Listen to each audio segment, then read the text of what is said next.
menerangi perjalanan kami ke depannya. Terima kasih Ibu. Pengambilan sumpah jabatan. Demi Allah saya bersumpah Demi Allah saya bersumpah bahwa saya akan setia kepada Undang-Undang Dasar Negara Republik Indonesia Undang-Undang Dasar Negara Republik Indonesia tahun 1945 demi dharma bakti saya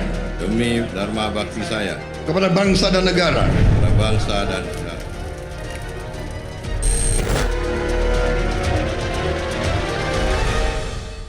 Kalau bilang setuju, saya setuju banget ya. Karena kan saya berharap menteri yang sekarang nampaknya lebih fresh dan juga lebih mendukung pada program dan kebijakan dari presiden. Kalau yang kemarin kayaknya masih rada-rada kurang pas ya. Tapi saya yakin presiden pahamlah apa yang dibutuhkan dan juga dia tahu tupoksi menteri-menteri yang ia lantik kemarin itu. Aku masih belum kurang setuju ya.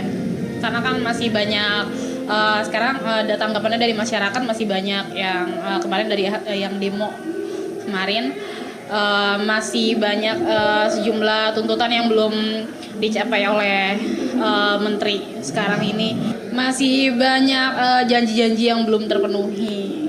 Kembali lagi, kalau itu kerjanya belum maksimal daripada menteri, itu nggak apa-apa diganti biar nanti program-program kerjanya juga bisa berjalan dengan lancar. Kalau misalkan menteri yang baru ini mungkin lebih bisa bagus lagi atau kinerjanya lebih positif lagi. Dengan banyaknya peristiwa dan kejadian yang terjadi, kenapa setuju? Karena kebijakan-kebijakannya itu harus perlu dirubah ke arah yang jauh lebih baik lagi. Karena ini tujuannya untuk masyarakat juga sih, mendengar suara masyarakat.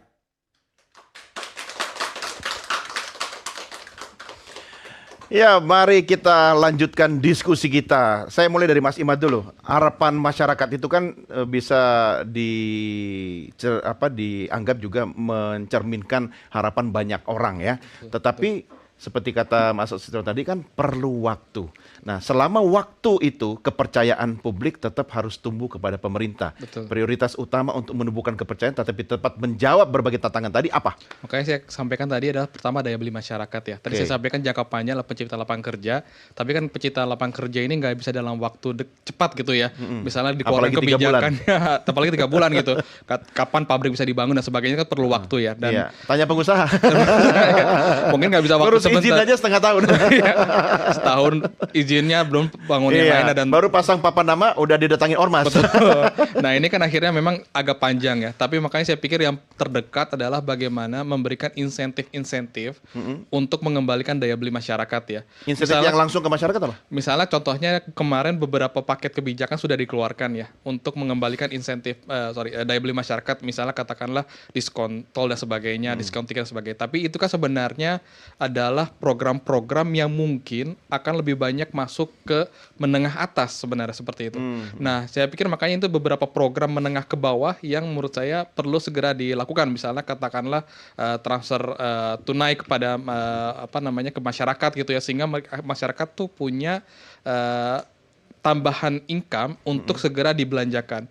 Jadi memang ada beberapa, kalau misalnya kita lihat ada beberapa kelompok masyarakat yang relativitas untuk konsumsinya lebih tinggi ketika mendapatkan tambahan income gitu. Nah ini harus dipetakan, jangan sampai akhirnya insentif yang masuk kepada masyarakat ini lebih banyak kepada kelompok masyarakat yang relatif cenderung kalau udah dapat juga tetap mereka simpen gitu ya, ketimbang mereka konsumsikan gitu. Jadi memang menurut saya ada beberapa hal kebijakan yang harus segera masuk ke masyarakat sehingga akhirnya ini segera bisa mulai belanja. Nah itu yang pertama. Yang kedua, kalau memang ternyata program dari pemerintah untuk bangun pabrik dan sebagainya gitu yang memberikan insentif untuk industri mulai tumbuh ini membutuhkan waktu lama. Saya pikir beberapa program misalnya jaminan job garanti misalnya seperti itu yang menurut saya penting juga untuk dilakukan. Itu yang pertama, yang kedua.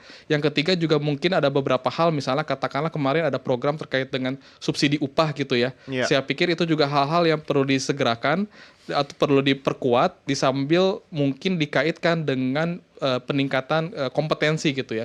Jadi nggak cuma akhirnya mendapatkan insentif finansial saja, tapi di saat yang bersamaan dikaitkan dengan training-training yang diberikan kepada masyarakat, kepada SDM gitu ya yang ada, sehingga akhirnya mereka nanti ketika dapat pekerjaan mereka siap gitu. Jadi jangan sampai nanti ada tadi disampaikan 26% dari pengusaha merasa tidak puas gitu ya dengan kualitas tenaga kerja gitu. Jadi memang itu proses yang saya pikir beberapa hal bisa dilakukan secara cepat seperti itu. Iya, cuma jangan lupa ya, untuk mencapai tujuan itu pemerintah, Mas Astrio, butuh kondisi negara yang stabil secara politik dan ekonomi tentunya. Nah, di tengah era keterbukaan yang sangat tanpa batas ini, tentu ada upaya effort pemerintah lagi nih untuk menjaga kestabilan politik. Apa yang bisa Anda sampaikan? Iya, betul. Salah satu komponen yang paling penting tentu saja katakanlah dalam dunia usaha misalnya, itu adalah kepastian. Kepastian dalam berusaha, kepastian dalam keamanan, semuanya itu merupakan salah satu prioritas daripada pemerintah. Kalau saya tadi sedikit balik ke poin daripada Pak Ajib, mungkin di satu sisi memang kita memiliki tantangan dari kebijakan moneter. Salah satu contohnya memang kita harus akuin cost of fund kita memang sedikit tinggi. Tetapi ini adalah hal yang mungkin tidak sesimpel itu. Kenapa? Kalau kita berbicara, orang pada bilang, oh inflasi kita hari ini rendah, harusnya suku bunga kita bisa lebih rendah lagi, misalnya contoh. Tetapi kan dalam hal ini kan Bank Indonesia memiliki beberapa pertimbangan, seperti harus menjaga spread dengan suku bunga dari The Fed dan sebagainya. Nah, tetapi walaupun ada sedikit downside di mana cost of fund ini cukup tinggi, ini dapat di-offset. Dapat di-offset melalui apa? Satu, misalnya contoh kebijakan-kebijakan fiskal yang berpihak pada industri. Juga maupun sebagai contoh katakanlah adalah bagaimana kebijakan pemerintah untuk mendorong deregulasi sehingga kemudahan untuk berusaha ini dapat semakin mudah. Karena ujung-ujungnya teman-teman kita dari sektor swasta, para pengusaha, ini kan sebenarnya yang penting adalah berhitung. Selama di situ ada ruang untuk menciptakan net profit, maka sudah pasti kemungkinan untuk berusaha itu selalu akan ada. Dan usaha itu tendensinya adalah untuk selalu berekspansi. Dan dalam hal ini Indonesia diberkahi, maka daripada itu prioritas daripada pemerintahan Presiden Prabowo ini adalah kembali ke poinnya daripada Mas Ima tadi. Kenapa sih daya beli itu penting? Karena memang struktur ekonomi kita lebih dari 50% ekonomi kita ditopang oleh daya beli, oleh konsumsi. Nah, konsumsi itu rumusnya simple. Kalau orang dompetnya semakin tebal, income mereka semakin banyak, maka daya beli mereka akan semakin tinggi.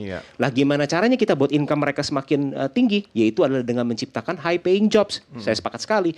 Kenapa? Karena sekarang struktur pekerja kita lebih dari sekitar 60% itu masih dari sektor informal. Ini harus dibalik, mayoritasnya formal. Dengan cara apa? Inilah yang sedang digaungkan oleh pemerintahan Presiden Prabowo. Yang pertama adalah menggencarkan investasi, baik yang bersumber dari dalam negeri, ya, dari sektor swasta maupun kita memiliki Danantara, sovereign wealth fund kita sendiri untuk berinvestasi di industri dalam negeri, maupun apa yang datang dari luar negeri dalam bentuk foreign direct investment untuk berinvestasi di Indonesia.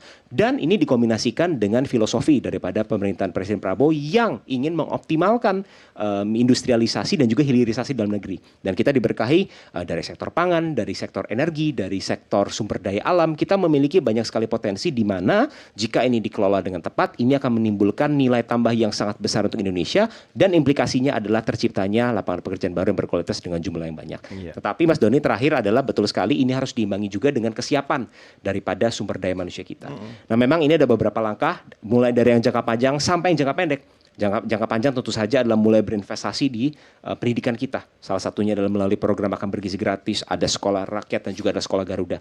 Tetapi memang Mas Doni, ini adalah program yang bukan hari ini dijalanin, besok langsung kelihatan hasilnya. Anak-anak sekolah kita mungkin butuh 5, 10, sampai 15 tahun sebelum mereka masuk ke dalam working force. Saya ini hasil produknya Pak Harto dulu kasih tambahan makanan bergizi loh. Dan ya kacang kacang hijau, susu. Iya. Dan makanya Mas Doni sekarang sukses. Iya, sukses besar ya.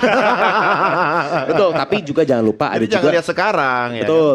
Ada juga yang pasti orientasinya adalah jangka pendek, yaitu adalah pendidikan vokasi. Untuk bagaimana cara kita mematch antara kebutuhan industri dengan supply daripada tenaga kerja kita. Itu menarik ya Pak Ajib, karena teman saya yang pengusaha mall itu juga sekarang mengeluh.